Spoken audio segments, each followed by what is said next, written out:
জীবনে টাকাটা কম থাকুক কিন্তু জীবনে শান্তিটা অনেক প্রয়োজন। হ্যালো এভরিওয়ান, আসসালামু আলাইকুম। কেমন আছেন সবাই? আশা করি সবাই ভালো আছেন।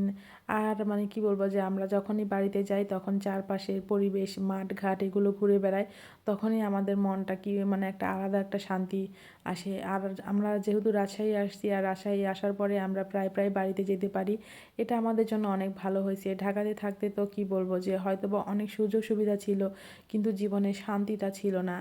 শারীরিক শান্তি, মানসিক শান্তি কোনোটাই ছিল না।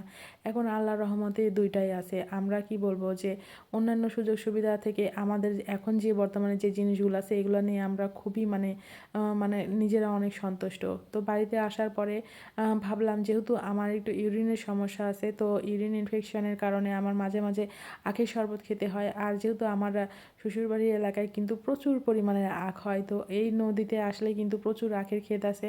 এখানে আমরা যখন ঢাকা থেকে আসতাম আমরা আখ খেতাম এখানে ঘুরতে এসে। তো ভাবলাম যে যাই, যে নিয়ে আসি। তো আমার দুইটা ননদ ছিল, আমার ননদদের বললাম যে চলো যাই, নদীতে ঘুরতে যাই। তো ওরাও বললো চলো যাই। তো আমরা সবাই মিলে ঘুরতে আসছি। আমার ননদদেরকে ভিডিওতে দেখাই না।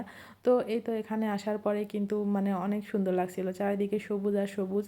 আর আখের ক্ষেতের ওখানে একটা পাগল ছিল, আমরা ভয়ে কেউই যাচ্ছিলাম না। পরে সাহস করে যেয়ে আখ নিয়ে আসলাম, ওনারাও বলার সাথে সাথে কেটে দিল। এখানে আমার ননদের মেয়ে অনেক ভিডিও করছিল, ও ভিডিও করতে অনেক পছন্দ করে। ও বলে যে মামানি একটু ভিডিও করো, আমার ভিডিও করো। তো ওকে আমি ভিডিওতে নিয়ে আসি, ও খুব পছন্দ করে। ও নিজে নিজে কিন্তু অনেক ব্লগ বানাতে পারে। ওকে যদি বলে যে একটু ভিডিও করো, ব্লগ বানাও, অনেক সুন্দর করে ভিডিও করে। তো ভালো লাগে এগুলো, তো ওকে অনেক সাজাচ্ছিলাম আমি। আর এই তো আমরা কিন্তু আখ খেয়ে আমরা আবার বলছি যে চলো ওই পাশের দিকে যাই।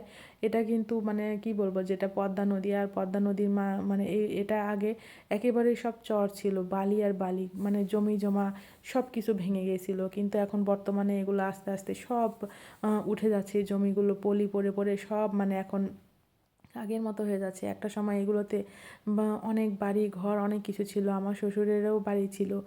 দুইটা বাড়ি ভেঙে গেছে আমার শ্বশুরদের। তো এখন এগুলো উঠে যাচ্ছে, ভালোই লাগছে যে এখন সব কিছু আবাদ হচ্ছে, ভালো হচ্ছে। আর এগুলো এদিকে এসে আমরা আগে কত ঘুরতাম, আর এগুলো আসার পরে মানে বারবার স্মৃতিগুলো মনে হচ্ছে। আর আমরা বাড়িতে গেলে আপনাদের সাথে আমি শেয়ার করি, অনেক অনেক আমরা এই নদীতে ঘুরতে আসি, কারণ এখানে আমাদের এমনিতেই নদী ছাড়াও আমার শ্বশুরবাড়ির এলাকায় কিন্তু প্রচুর ঘোরাঘুরির জায়গা আছে। তো এই নদীতে আসলে মনটা ভালো হয়ে যায়, এই জন্য বারবার এখানেই আসি। আর এখান থেকে আমরা কিছু ধনিয়া পাতা নিয়ে যাচ্ছিলাম, যে সন্ধ্যার সময় মুড়ি মাখিয়ে খাবো। আর এই দেশি ধনিয়া পাতাগুলার এত সুন্দর ঘ্রাণ ছিল, তো আমরা কয়েকটা নিয়ে নিলাম, যে এখান থেকে নিয়ে যাই আমরা মুড়ি দিয়ে মাখিয়ে খাবো। তো এটা নিয়ে আমরা এখন চলে যাব, যেহেতু সন্ধ্যা লেগে যাচ্ছে, নদীতে কোনো মানুষজন কিছুই নাই আস্তে আস্তে। আর এই নদীতে কিন্তু ভালো মন্দ সব ধরনেরই মানুষ আছে, তাই বেশিক্ষণ থাকা যাবে না। সন্ধ্যার অন্ধকার হতে হতে আমরা বাড়িতে চলে যাব। তো এখন এই যে আমরা এখন বাড়িতে চলে যাচ্ছি। আর ভিডিওটা কেমন লাগলো সবাই কমেন্ট করে জানাবেন। আর সবাই ভালো থাকেন, সুস্থ থাকেন। আল্লাহ হাফিজ।